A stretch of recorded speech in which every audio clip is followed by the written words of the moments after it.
Welcome back to another episode of Coach Kern's Corner. I'm your host, Luke Kearns, and just wanted to touch a little bit on my last episode with my dad. That was so much fun to do, and it was great for other people to kind of hear him and his perspective from a coach, but also as an athlete with the success that he had going through college and then eventually being able to try out for the Cleveland Browns. So that was really cool. And definitely as a kid, knowing that your dad was able to try out for a professional football team, that definitely lit a fire in me to really want to do the same thing. And so I was super grateful for the time that they came and spent with my wife and I, and always love being able to just talk with him. And now being a coach myself, just picking his brain on how to handle certain situations. And then also from a training aspect, I know we don't always see eye to eye when it comes to training, but that's the joy of it. And so love my dad. It was awesome to give you guys that content. And so we're coming off indoor state. I'll touch on that a little bit and then I'll kind of dive into what I want to talk about for this episode. But indoor state, we took the most athletes for the club, specifically with the sprinters, to indoor state. And it's been cool to see the slow progress that we've made with the numbers that we've had and the kids coming out to just get faster. And so we had four girls PR in the open 60, which was awesome. We had three in the 8-1s, and then one was in the 8-3s. And so just to see the progress that they all made and to see that we had three girls that were in the 8-1s for 60-meter dash is pretty sweet. And so was super proud of them. And then we had two boys PR in the 60. We had one guy go 7:05, and the other one went 7:18. And so again, to see where they started at and to see where they finished was absolutely incredible. And so, and then we had another guy. He qualified for the Open Two, um, ran a 22:3 in the prelims and made finals, and ended up running a 22:4 in the finals. And so he placed 10th. The other young gentleman in the Open 60, he ended up placing, I think, 10th or 11th as well. And so, um, really cool. All of our kids PR that were in an individual event. And so as a coach, you couldn't ask for more with every kid that touches the track for their event PR. And so super proud of them. And then we had our boys 4x2 place fourth. And so awesome day. It was a long day, but as you guys know, with track, that happens. And so um, again, proud of the progress that we made overall as a sprint crew for the indoor season. And we're all looking forward to the outdoor season and what that has to hold. And so, but in today's episode, what I want to speak on and kind of give my thoughts and kind of my feelings with some things that are going on just within this younger generation when it comes to, who are you listening to? And I know as a coach, my goal is to try to have a voice in these kids' lives that they listen to. And I know it's hard with social media age, these kids basically growing up with iPads and phones. I didn't find this out until last week, actually at the meet, but these kids call themselves screenagers, and they'll make fun of other kids on the team that are just sitting in front of a screen. I never heard of it. I thought it was hilarious, but that just kind of goes to show how out of tune I am sometimes with the kids' lingo. But, um, I guess from my perspective, and I'll kind of give some stories myself on how I could have easily let voices dictate how I operated, but I chose not to, and hopefully give some encouragement to the athletes that are listening as well as anyone else that tunes in. But for myself specifically speaking, growing up, I mentioned in the early episodes, I was only 5 foot my freshman year, so I was super short, and I would get made fun of a ton for my height. And as someone who really didn't develop until junior, senior, and college years, really becoming a man, it was hard. It was tough to always have people kind of looking down on you physically, but also with their words. And so for me, I could have easily let other people's words dictate what I thought about myself. Now, being a believer in Jesus, I knew who I was. I knew that my identity was in Christ. It wasn't in the sports that I played or in anything else. And with that foundation, it was able to help get me through those times, but also I was so motivated and I was such a driven young man that those words really pushed me. And I used a lot of people's negative comments that they had towards me and flipped them around and used to push myself. And I had big dreams and goals. I didn't really care who was in the way of those. And when you have an older brother and older sister that are both finding success on the track, on the football field, whatever sport it was, I wanted to do the same.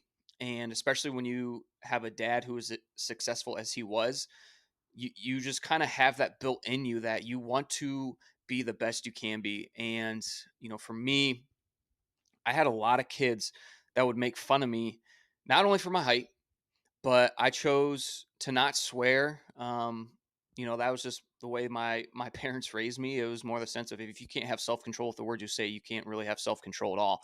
And not only from our belief system, but also it was just a good reminder to show other people that you can use self control and to choose words that are uplifting and positive and not always speaking negative. And so I used to get made fun of for not swearing.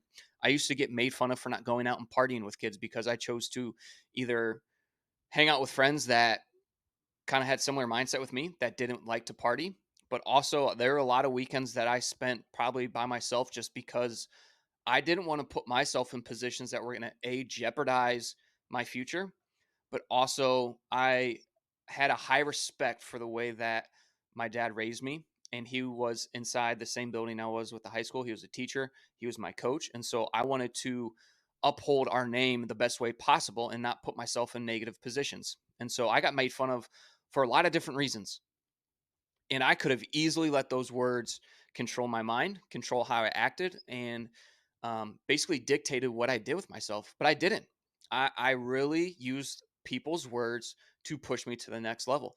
And I started finding success on the track and on the football field later in high school. And then also once I got to college, I still use those people's words because I had people tell me in high school that you won't go play college football, you won't run college track, you won't be successful, you're not big enough, you're not fast enough, you're not strong enough.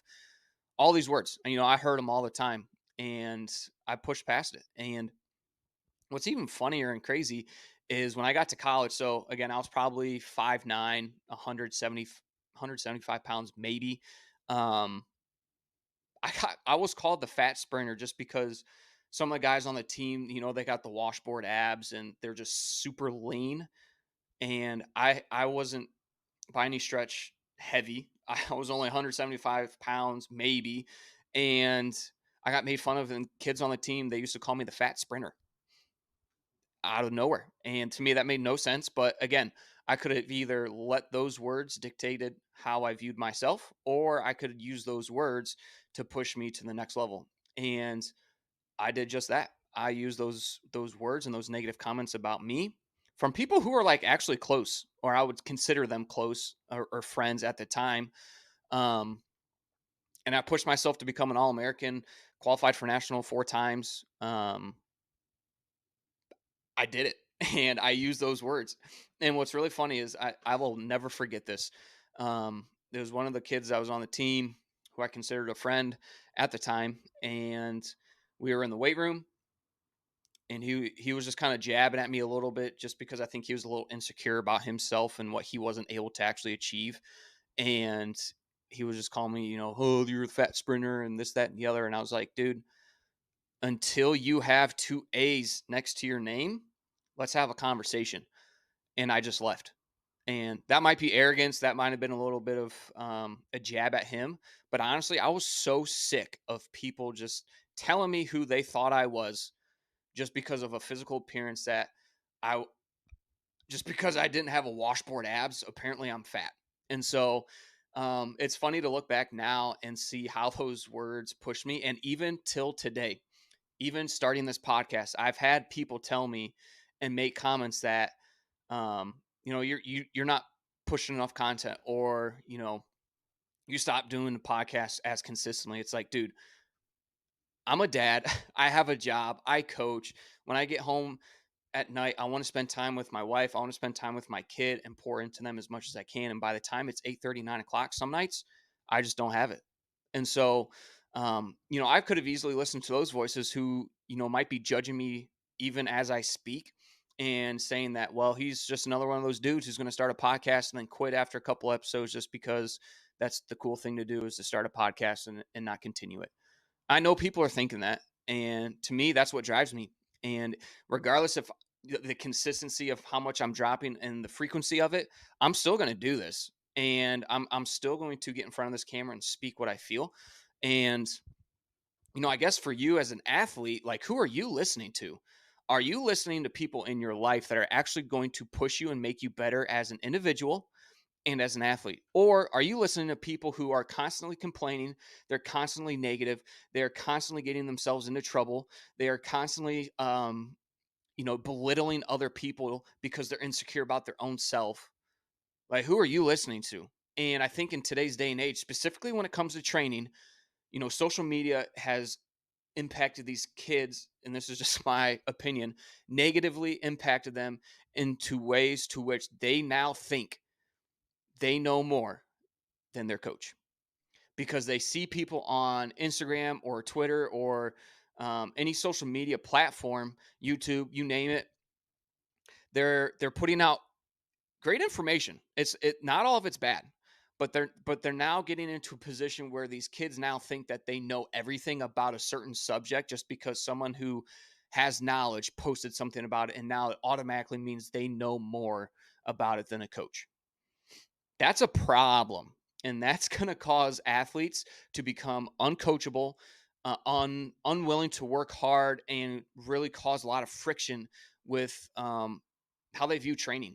And I think, in the position that I'm in coaching, you want athletes that are bought in every aspect of training, and I think that's the goal is to get everyone bought in, but it's becoming harder and harder because the information age is becoming so prevalent to where now you can literally look up on your phone whatever you want and there might be answers or not answers to what you're looking for. And so as a coach, I'm really trying to push my kids to be okay. It's okay to do those things, but you need to understand what voices that you need to listen to and why it's important to listen to those voices. And so, I've had to deal with this with many, many athletes over the years of like, okay, if you're going to be trying to be coach, I'm not going to waste my time coaching you, because if you're telling me that you think you know more than me just because you read a post or you read an article or you saw this guy who's training do it this way, that it automatically means you know more, like that's not it. And I know it's hard to really get away from that in the social media age that we're in, but if you're an athlete listening, be coachable. Okay. And take time to, expand your knowledge. There's nothing wrong with that. But at the end of the day, who are you going to listen to? Right. And if you're going to listen to somebody on the internet that you have no idea who they are, you have no idea what their agenda is, you have no idea what motivates them or makes them do what they do.